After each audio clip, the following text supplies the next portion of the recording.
had the great fortune of getting my PhD at the University of Virginia under a brilliant scientist by the name of Erwin Koenigsberg, and he was one of the first people to clone stem cells.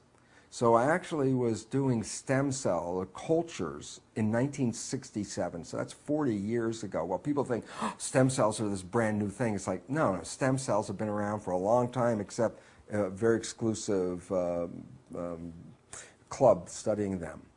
And the beautiful part about my stem cell research was, as I started to do this, and I was cloning genetically identical cells, I started to realize that if I would take these genetically identical cells and put them into separate petri dishes and then change the environment in those dishes, that in one dish they will form muscle, in another dish they'll form bone, and yet in a third dish they would form fat by changing the conditions. You stop for a second and realize, well, wait, they were all genetically identical. So what is it that controlled why they became muscle or bone or fat? And the answer was very obvious. It was like information from the environment. So this started to lead me on a different trail than all my colleagues who were getting focused on the genome and, you know, building up the background to create the Genome Project while I was doing this. So I was taking the road less traveled at that time. I was looking into the role of how the environment influences the expression of cells, while everyone else was looking at how genes control cells. And yet my papers were published in very prestigious journals, and the results were very clear. It wasn't even ambiguous. It was that the fate of the cells was primarily determined by the environment that cells find themselves in. So when I published this, I was of course very excited by this, but then found myself to be a very small crowd of one in my community, because I had violated, mind you, what is called the central dogma. The central dogma is the pillar of modern biomedicine today. It was a concept that was coined by Francis Crick, the guy, one of the co-discoverers with Jim Watson of the DNA double helix. And the central dogma simply says this, and you're very familiar with it, is that the flow of information in biology goes from DNA to RNA to protein. And this is established in all the textbooks. It's still in all the textbooks at this very moment. So it says information flows from DNA down.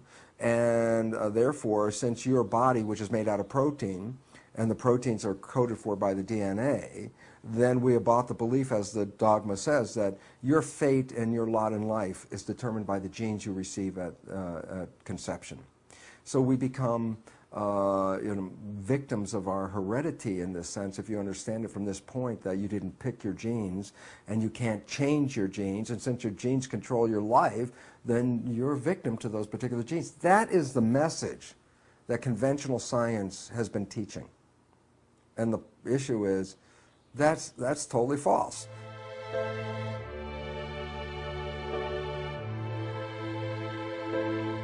So as you understand the terms quantum physics and quantum mechanics, or Newtonian physics and Newtonian mechanics, what you see is that physics and mechanics are synonyms. So physics really means the mechanisms by which the universe operates.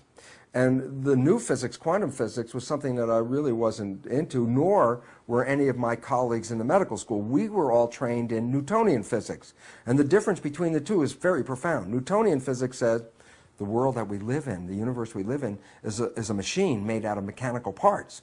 If you want to understand how it works, take it apart, study the pieces, change the operation. That's the basis of medicine. We look at a human body, it's a machine made out of physical parts. When it's not working right, change the parts by buying chemicals and drugs. And that's the way that conventional medicine operates.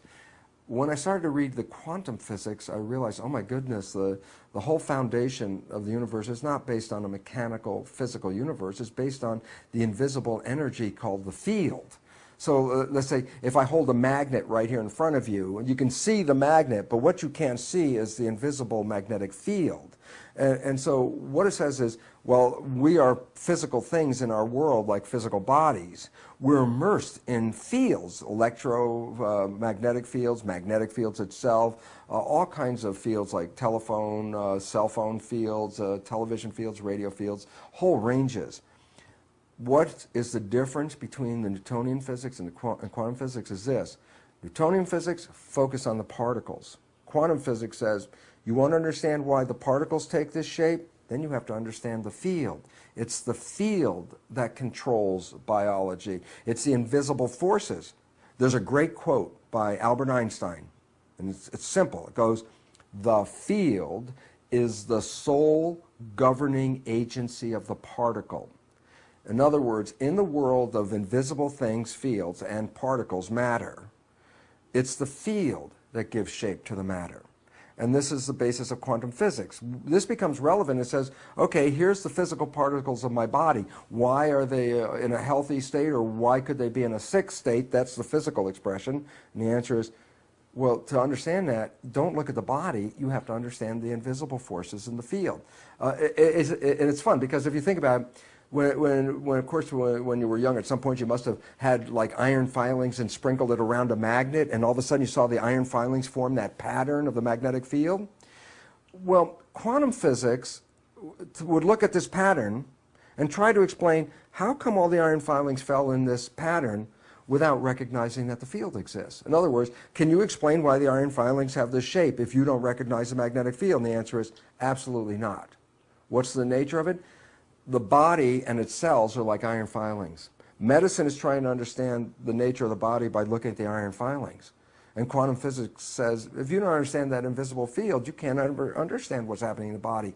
And then you say, well, what does this field constitute? Well, it's what is called the matrix, which is an interesting word because Max Planck, one of the founders of quantum physics, talked about this invisible shaping field and gave it the name the matrix. And that, of course, has been used in the movie.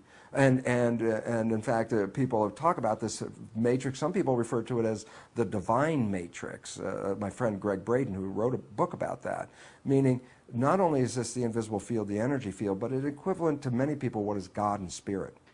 Okay? So invisible forces, whether you use the physics context and talk about invisible forces as fields, or you use the spiritual context that says the invisible forces are spirit, the spirit and the field at least represent the same thing in modern science. So science is bringing the spiritual concept of invisible forces into play into the physical world that was left out by Newtonian physics.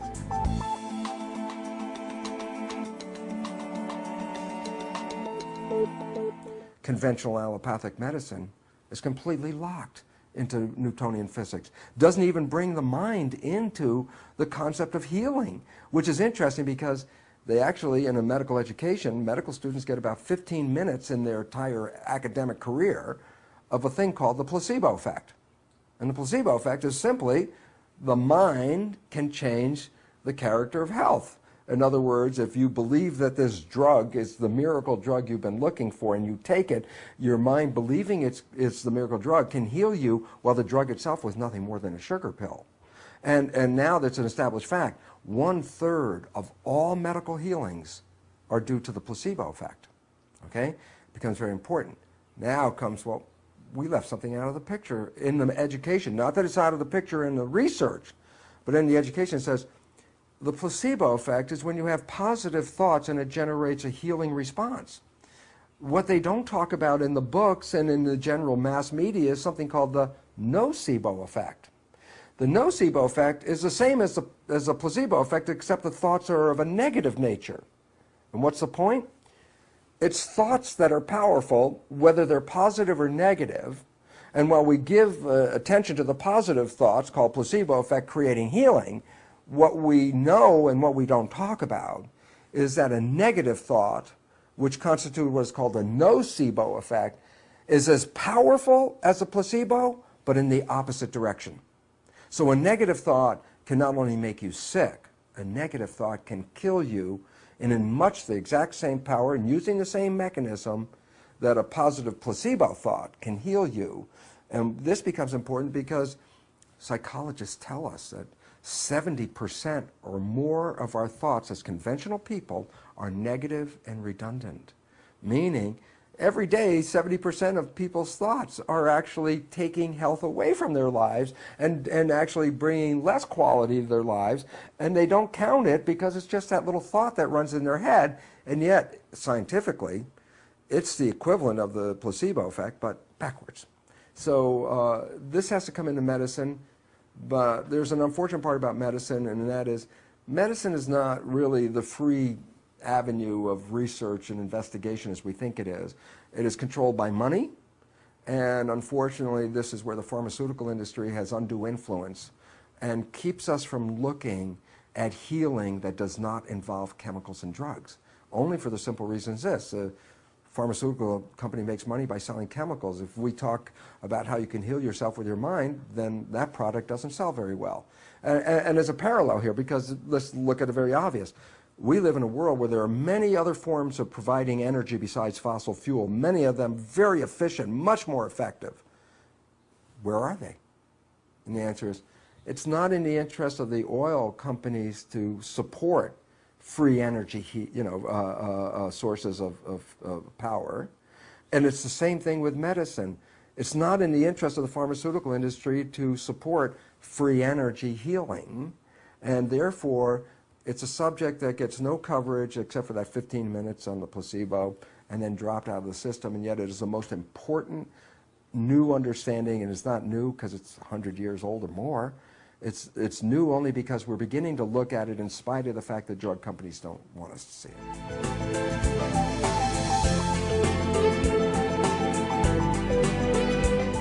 The problem with the concept of power, the power of positive thinking, is people just think, oh, well, if I just have positive thoughts, then my life should be affected. And this is why positive thinking has a real bad rap in the public.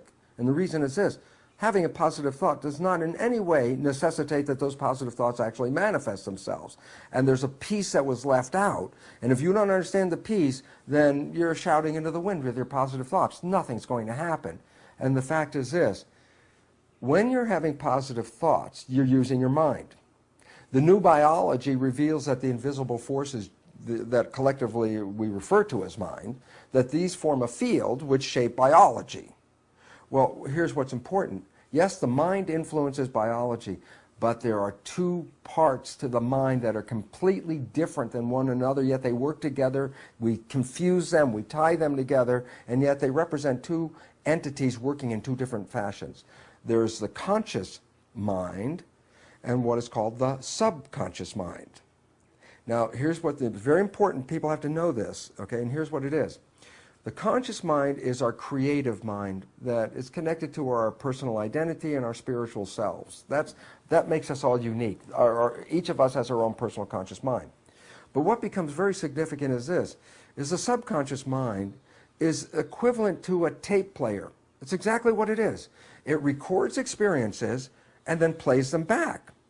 And so now let's take a look and say, well, wait, there's a thinking mind, and then there's a tape player mind. And what's different about them is very profound. So let's talk about two fundamental differences first. The tape player, the subconscious mind, as an information processor, as the equivalent of a computer, is 1,000,000 times more powerful an information processor than is the conscious mind. So when you look at the power between the conscious and subconscious is 1,000,000 times more powerful. Number two, on a day-by-day basis, the subconscious mind runs our biology about 95 to 99% of the time. So while you're having all these wonderful thoughts, that's not the conscious mind's not running the show. It's a subconscious mind. Then comes the issue is, well, the subconscious mind got programs in it. Yes. And the subconscious mind is not evil or good. The subconscious mind is a tape player. As much as you can say, okay, here's a tape player. It's good or bad. The tape player is not good or bad. The programs can be good, and the programs can be bad. So blaming the subconscious mind as a negative thing, that's the first mistake. It's a tape player. The programs that we got, that's the source of the problems that most of us face. And these programs could limit our abilities and take away our powers, which essentially they do. Now, the relevance about positive thinking is this. Positive thinking is a creative thought that comes from the conscious mind. Okay, so I sit here and I'm going to have all these wonderful thoughts. I'm going to close my eyes and visualize all these wonderful things. Now stop and go back to the mechanical character of it. I'm having these thoughts with a little tiny processor called the conscious mind, and I'm competing with the programs that are in the subconscious mind. So if I have a thought for being healthy or being in a good relationship, and I'm doing positive thinking, And at the same time, I have acquired programs in my development that said, you're not as healthy as you think you are, and you're not that good a person to have those kind of relationships. Then look, I'm now pitting my positive thoughts against my programs, and they're opposite. But this one works on a little tiny processor, and this processor is 1,000,000 times more powerful. So right away, it's like, who's going to win in that challenge? The answer, of course, the subconscious is going to win. Okay, but here comes the other part. While I can try to maintain positive thoughts in my life using my conscious mind, this conscious mind only operates less than 5% of the day. That says 95% or more of the day, I'm operating from the other belief system. The point is, do the math. How powerful are positive thoughts? And the answer is, unless the subconscious has the same programs in agreement as the conscious mind, power of positive thinking will not work. It will not work because you're competing against a much more powerful processor. Okay? And this is the problem. And now here comes, let's add one more piece to the problem, then it really manifests the big problem that people in this world are facing today. And that is, the conscious mind and subconscious mind work together in tandem. Meaning, my conscious mind, as small a processor as it is, can run any aspect of my biology. I can run anything. I could run my heartbeat right now for you. I can speed up and slow down my heartbeat. I can change my body temperature with my conscious mind. We used to think those were involuntary, that the body had a part of the brain that ran all the things and your conscious mind only ran things like your muscles. That's not true. We now know that people who are very conscious can control every function in their body. But here's the problem. The conscious mind is a very small processor. The subconscious mind is 1,000,000 times more powerful. You have to take care of your breathing, your heartbeat, your digestion, all your functions, your immune system, your respiration, your digestion, excretion. Your conscious mind can't focus on all that. So the nature of it is the function of the subconscious to carry out all the details and can carry out every one of the details. We could be essentially unconscious, which most people are, and our lives look exactly the same. Why? Because once you learn how to get dressed, you know how to get dressed. Once you know how to drive a car, you don't have to be conscious how to drive a car. You already got the program. So everything that we learn in our subconscious mind becomes automatic behavior, meaning it frees up the consciousness. So the consciousness doesn't have to be dealing with all the tasks. Well, when you free up the consciousness, then you have time for creative thinking. But here's the issue, and this is the catch. When the consciousness is not focusing on some job or some task, and let's say it's on a daydream mode, it's thinking about your vacation next week. You're going on vacation and you're thinking about the plans of your vacation in your conscious mind. Well, if your conscious mind is thinking about the vacation, who's running the day-to-day, moment-to-moment life? The answer is the subconscious. But now here's the catch. Does the conscious mind observe the behavior as it automatically plays from the subconscious mind? And I go back and say, well, where was your mind? It was thinking about the future. Well, if it's thinking about the future, then it wasn't paying attention, right? And the answer is, aha. The nature of the trade-off is the subconscious mind can run everything when the conscious mind is busy. If the conscious mind is busy, it's not paying attention. And so when it's not paying attention, it does not see the programs that are playing in the subconscious mind. So to give you like an amusing anecdote about it, is you know somebody and you know their parent, and you realize that this person and their parent pretty much have the same behavior. And so you, in enthusiasm, you burst on the scene and you say, you know, Mary, you're just like your mom. As soon as you say that to Mary, back away from Mary. Why? Because she's not going to take this in welcoming news for her. She's going to say, like, how can you say that? To her, she's not like her mom at all. And the issue is interesting. Is like the joke is, everybody else can see that Mary's like her mom, but Mary can't. Why not? And the answer is because when she's playing the programs which she got from her mother, which are in her subconscious, she's playing them because she's not paying attention, and so when they play, she doesn't see them, so she's surprised when people say that she behaves like her mom, even though that's what her life is all about. Now, the conclusion of why all this dialogue and why was it all important, the answer is this.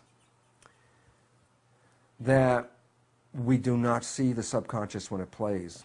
The subconscious has programs in it that we primarily got from other people in our development. And the significance about that is that if we are operating from this subconscious mind and not seeing it, then we're also not seeing that we're playing programs that may not be in any way supporting who we are and what we want. The programs, those are in the conscious mind. So the idea is, When life doesn't work, when you don't find that relationship that your positive thinking was looking for, when you don't get that health that you were looking for because your positive thinking was asking for it, we have a tendency, therefore, to blame the outside world because, as far as I know, my intention was for all these wonderful things. And when I don't get it, it can't be me because I have all these wonderful positive intentions. What we didn't see was, while we were having those positive intentions, using our conscious mind for those positive intentions, the subconscious was running the show. And we didn't see that we generally sabotage and destroy or limit our own lives with behaviors that are not supporting us.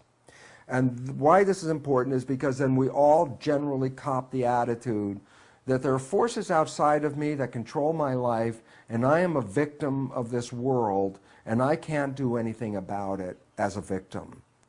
And as soon as you buy that, you are a victim. And the only problem was, it was your own subconscious programming that led to the life that you have. And that if you can understand that, and then try to work with it, then you can change your subconscious programming and change your life. Now comes a problem. And the problem is, we also bought this, and it's not true, that there's somebody in the subconscious. Meaning, if my conscious finds my subconscious engaging in some behavior that's not supporting it, then my conscious is talking to myself, and my conscious is saying, Bruce, God, that was stupid. You could do better than that. And you're having this inner dialogue, and you're talking to yourself and being very upset about the fact that your behavior seems to be out of control. Who are you talking to? And I love this because the reality is we're thinking we're talking to ourselves, and that's going to fix something. And what is it going to fix? Well, the program's in that subconscious. And here's where the problem lies. Subconscious is a tape player. There's nobody in there. The same exact truth holds in this case. Get a tape player, put a cassette tape in it, push play, the program's running, and you don't like the programming, so here's what I want you to do. Go up and talk to the tape player. Go up and talk to it. Suggest that it change the program. Even tell it what you want it to play. Do all this, and then you realize the program still plays, it doesn't change, and then you get more upset with yourself. Why?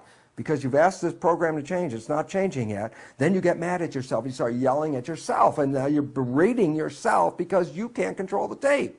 Then that doesn't work, and then of course the last step, you have to bring God in because obviously you tried to change your life and it didn't work, so only God has to come in here now and change the tape. And the joke is, how much talking to a tape player does it take before the tape changes? And the answer is, you can talk to your blue in the face and it will not change. It's not that you can't change the tape, but you have to learn how to push the record button. And then you can record new programs in the subconscious. But our old belief system, like conventional psychology, let's go over and find out why my life is this way.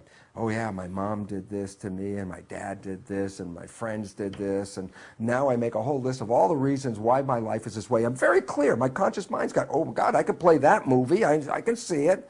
And the question is, now that you're aware, did it change the tape player? And the answer is no.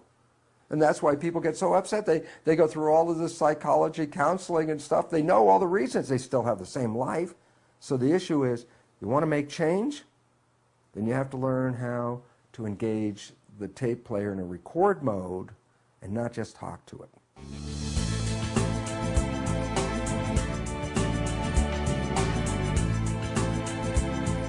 What's interesting about EFT is that it is a process which really in some sense engages like super learning.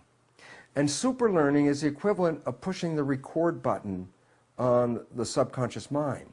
Meaning, we got our programming from the last half of fetal development through the first 6 years of our lives. And there's a reason why this is a special programming part of our lives. And the answer is that our brain, when we look at the EEG, the electrical activity of the brain, that a child doesn't express consciousness as we know it, alpha waves, as a predominant brain state until after 6 years of age. Before 6 years of age, their predominant brain states are theta. But theta, which is a state of imagination, so when you go back and you realize that kids less than 6 live in mixing the real world and the imaginary world, that's an expression of their brain function. But it also is important to recognize that theta is equivalent to a hypnagogic trance. that if I want to hypnotize you, I have to get you out of consciousness and drop you into like this theta place. And when you're in theta, I bypass consciousness and the program goes into the subconscious mind. Now stop and say, but a child's brain is in this theta state essentially up to the first 6 years of its life. So the point is, our first 6 years, we're not actually engaging in consciousness. We're just downloading experiences. Well, these experiences, then we play them back as our life characters and our life behaviors. Yeah, but you downloaded them from other people, so that you download your parents' behaviors, and they become your behaviors. But then again, as I said, as you get older, you don't see this because they're subconscious, and your conscious rarely observes this. So we start to play these behaviors that really represent other people's behaviors. And so when we're not being conscious of ourselves, the behaviors that we play are not necessarily supporting us in any way. They're most likely sabotaging us. Why? Because we acquired them from other people.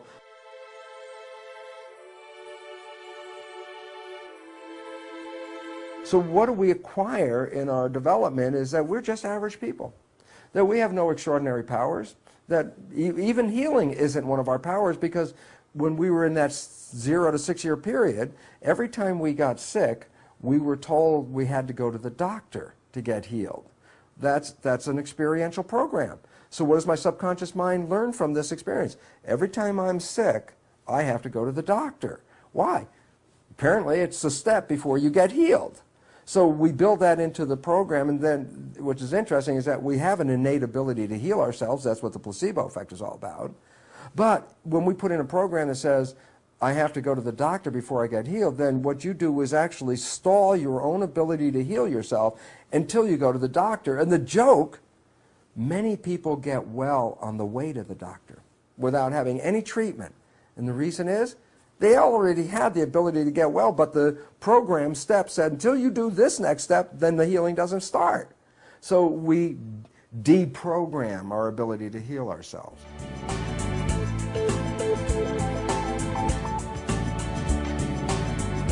It's based on the individual. It's always been that way. But because we've been so programmed to devalue ourselves and disempower ourselves, that we look at ourselves as victims and frail biological entities, ripe for bacteria to eat us up and all these other things. It's like, this is totally untrue.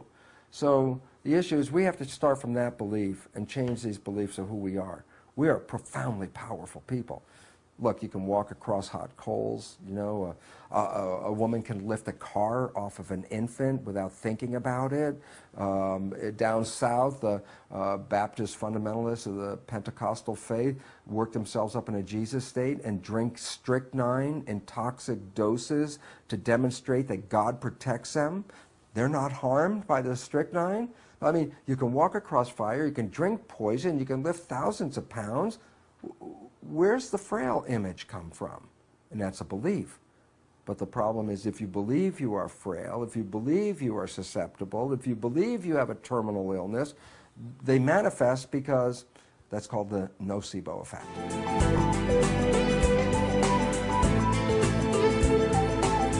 I see people change their lives all the time. And then my conventional scientists go, oh, that's like, that's, frou-frou stuff. And it's like, no, it's real. These people have changed their lives.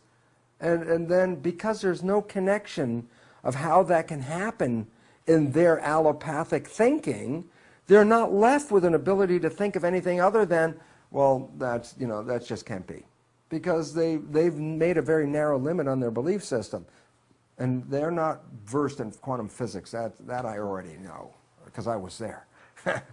And until you know that, then you're not operating on scientific principles.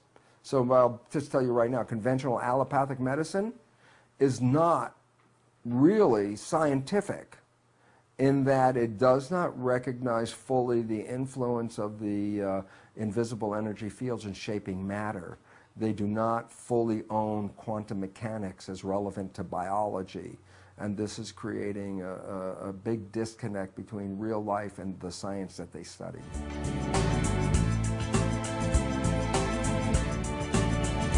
Number one, the belief that is taught is that biology in the world we live in operates according to Newtonian principles. Unfortunate part about that is quantum mechanics 100 years ago said that's obviously not true, and physicists know this is not true, and yet medicine doesn't buy into it because it still focuses on the material reality and lets go of the invisible shaping fields that quantum physics emphasizes as primary. Okay, so we have to change that belief system. We have to get people to recognize that the field and the thoughts and all these other things are as important as anything else in shaping the matter we live in. Number two, the belief which I blew away years ago, but it's still being taught in school, is the concept that genes control life. This is totally false. Genes control nothing. Control is an action. A gene is a blueprint. It's a physically, literally a string with blueprint data on it. Why is that relevant? Well, it's interesting. Go to an architect's office, and the architect's working on a blueprint, and then lean over the architect's shoulder and say, is that blueprint on or off? And he looks at you, the blueprint's not on or off, it's a blueprint. Yeah, but we talk about genes being on and off, like genes are turning on and genes are turning off. And the question is, but genes are blueprints. They can't turn on and off. There is no on and off. It's just the blueprint. It's a pattern. What we have failed to focus on because we gave genes a character of self-actualization. That my genes decided to do something. It's like, okay, now we're a victim of the genes. But it turns out biologists know that this is not true. Biologists know that genes are not turned on and off. Genes are read or not read, like blueprints. Then all of a sudden it says, well, it's not the blueprint that's important. If the blueprints were self-actualizing, an architect could go by a building site, drop the blueprints off, come back 2 weeks later, and the building will be there. That's what we think about animals and plants. The genes are blueprints, and they'll control all this. It's like, no, the blueprints are important. I'm not saying they're not. You got the bad blueprints, you got some problems going on here. But the issue is, it's not the presence or absence of a blueprint, it's whether the blueprint is being read. And then you say, well, then who reads the blueprint? And the answer is a contractor. And who's the contractor? The mind is the contractor. The mind reads genes. The mind can change the genes readout. Here's something so blow away that most people can't in their conventional world make sense of it, because it's like, it goes like this. The mind, through what is called epigenetic mechanisms, can start with a single gene blueprint and create over 30,000 different versions of products from the same blueprint. 30,000 different products from the same blueprint.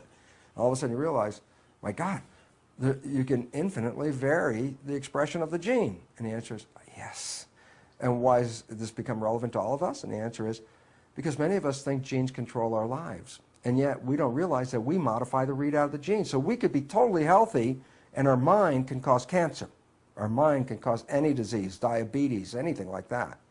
And what's interesting is the flip side is some people come here with actually defective genes.